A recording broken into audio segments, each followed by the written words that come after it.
بڑے ہی پیار سے یہ میری ماں نے مجھ سے کہا بنا دوپٹے کی مجھ کو بہو پسند نہیں. سنیں گے ناظرین. بتا بری کی نظم سے پہلے بتا دو دوستو، لیبنان کے سمرتھن میں اتری چین اسرائیل دوارا لیبنانی ناگرکوں کے خلاف اندھادھند حملوں کی نندا کرتے ہوئے اپنا سمرتھن ویکت کیا. چلے پھر سنتے ہیں بتا بری کی نظم. تو آپ سے گزارش ہے ویڈیو کو لائک کیجیے اور چینل کو ضرور سبسکرائب کیجیے. اگر ثانیہ مرزا پہ کوئی مصرے یاد کیے جائیں تو ایسا لگتا ہے کہ کہیں وہ اس گانے کی فرمائش تو نہیں ہے کہ نتھنیا ٹائپ کا کچھ ایک گانا ہے نا ثانیہ مرزا پہ، تو ڈر لگنے لگتا ہے. لیکن ارشد بھائی کا حکم ہے تو پورا کرنا ہے، کیونکہ انہی کے ساتھ فلائٹ میں آیا تھا. واپسی میں پھر ہو سکتا ہے انہی کے ساتھ جانا پڑے. اور ایمرجنسی ونڈو کے بغل والی ونڈو اوپر بھی کھلتی ہے، میں نے ایسا سنا ہے. تو نیتا آدمی ہے، کب سرکا دیں کوئی بھروسہ نہیں ہے.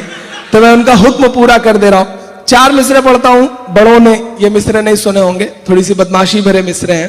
آپ کو یاد ہوگا پچھلے دنوں 2, 2.5, 3, 4 سال پہلے شادی ہوئی تو بڑا بویلا مچا. مجھے بہت تکلیف ہوئی. مجھے لگا کہ ہندوستان میں جب اتنے ٹھیک ٹھاک کنوارے پڑے ہوئے ہیں، تب تک تو راشد بھی کنوارے ہی تھے میرا خیال ہے. تو مجھے لگا کہ تب تک راشد بھی کنوارے ہیں اور آپ کیوں جا رہی ہیں پڑوسی ملک. تو میں نے 4 مصرے کہے کہ کچھ ایسا پیار تم ہندوستان سے کرتی، کوئی نہ روکتا شادی بھی شان سے کرتی، کوئی نہ روکتا شادی بھی شان سے کرتی. مصرع اگر میرا سجیشن صحیح لگے تو دعائیں دینا مجھے. کوئی نہ روکتا شادی بھی شان سے کرتی، شعیب جیسے پڑوسی کا ہاتھ کیوں تھاما، جو شادی کرنی تھی یوسف پٹھان سے کرتی، جو شادی کرنی تھی یوسف پٹھان سے کرتی. مصرع لگانے تھے عمران سے کرتی. بہت صحیح مصرع لگایا انہوں نے. میں نے بھی سوچا تھا، میں نے امی سے ذکر بھی کیا، پھر امی نے جو کہا انہیں 4 مصروں میں پرونے کی کوشش کرتا ہوں.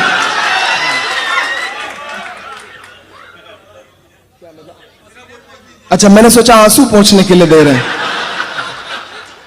رمیش سوز کا ایک شعر ہے کہ نیا پانے کی چاہت میں پرانا چھوٹ جاتا ہے، تجھے اپناؤں تو مجھ سے زمانہ روٹ جاتا ہے. شبلی بھائی تجھے اپناؤں تو مجھ سے زمانہ روٹ جاتا ہے. محبت پڑھنے لکھنے میں بہت آسان ہے، لیکن محبت کو نبھانے میں پسینہ چھوٹ جاتا ہے. محبت کو نبھانے میں پسینہ چھوٹ جاتا ہے. میں چاہتا ہوں کہ میرے ماتھے پہ یہ پسینے کی بوندیں رہیں، کیونکہ یہ ہماری آپ کی محبت کی نشانیاں ہیں.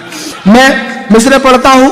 امی سے جب میں نے کہا کہ امی آپ کہیں تو ٹرائی کروں، تو جو امی کا سجیشن تھا وہ مجھے لگتا ہے کہ ہر ہندوستانی ماں کا سجیشن ہوگا. ماں نے جو کہا کہ اگر وہ ایسی ہے تو ہو بہو پسند نہیں.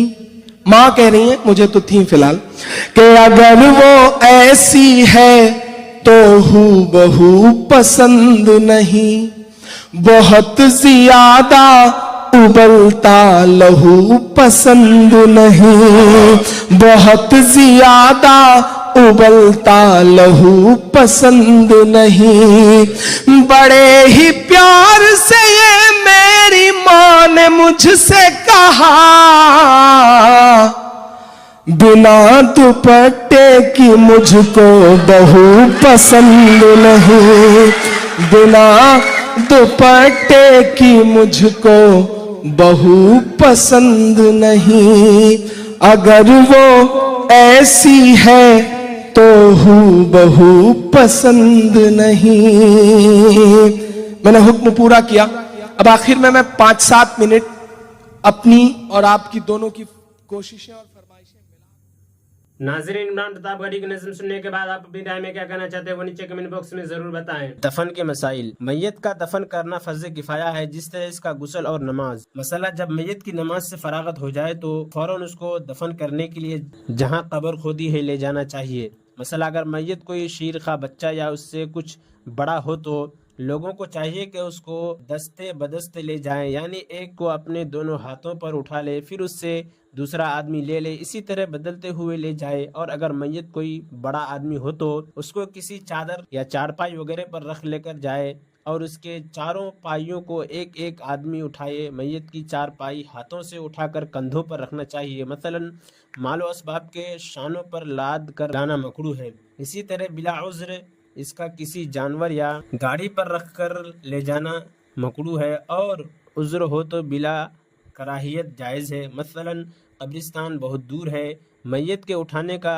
مستحب طریقہ یہ ہے کہ پہلے اس کا اگلا داہنا پاؤں اپنے داہنے شانے پر رکھ کر کم سے کم 10 قدم چلے، بعد اس کے پچھلا داہنا پاؤں داہنے شان پر رکھ کر کم سے کم 10 قدم چلے، اس کے اگلا بایاں پایا بائیں شانوں پر رکھ کر 10 قدم چلے، پھر پچھلا بایاں پایا بائیں شانوں پر رکھ کر کم سے کم 10 قدم چلے، تاکہ چاروں پایوں کو ملا کر 40 قدم ہو جائے۔ جنازے کا تیز قدم لے جانا مسنون ہے، مگر اس قدر نہ کہ لاش کو حرکت و اضطراب ہونے لگے۔ جو لوگ جنازے کے ہمراہ ہو جائے ان کو قبل ان کے جنازہ شانوں سے اتارا جائے، بیٹھنا مکروہ ہے۔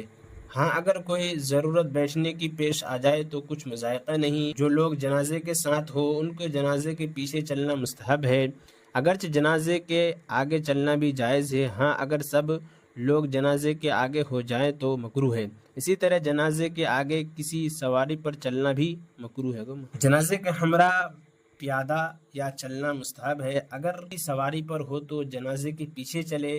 جنازے کے ہمراہ جو لوگ ہوں ان کو کوئی دعا یا ذکر بلند آواز سے پڑھنا مکروہ ہے۔ میت کی قبر کم از کم اس کی نصف قد کے برابر گہری کھودی جائے اور قد سے زیادہ نہ ہونی چاہیے، اور موافق اس کے قد کی لمبی ہو، اور بغلی قبر بنسبت صندوقی بہتر ہے۔ ہاں اگر زمین بہت نرم ہو تو بغلی کھودنے میں قبر کے بیٹھ جانے کا اندیشہ ہو تو بغلی نہ کھودی جائے۔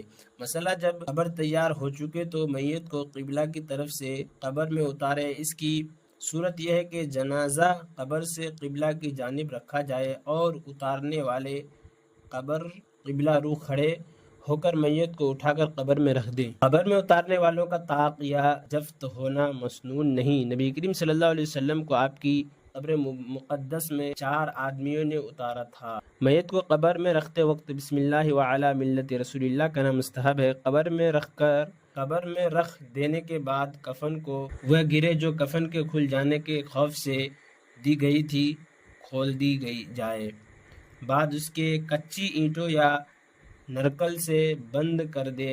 پختہ اینٹوں یا لکڑیوں کے تختوں سے بند کرنا مکروہ ہے۔ ہاں اگر زمین بہت نرم ہو تو قبر کے بیٹھ جانے کا خوف ہو تو پختہ اینٹ یا لکڑی کے تختے پر رکھ دینا یا صندوق میں رکھنا بھی جائز ہے۔ عورت کو قبر میں رکھتے وقت پردہ کر کے رکھنا مستحب ہے، اور اگر میت کے بدن کے ظاہر ہونے کا خوف ہو تو پھر پردہ کرنا واجب ہے۔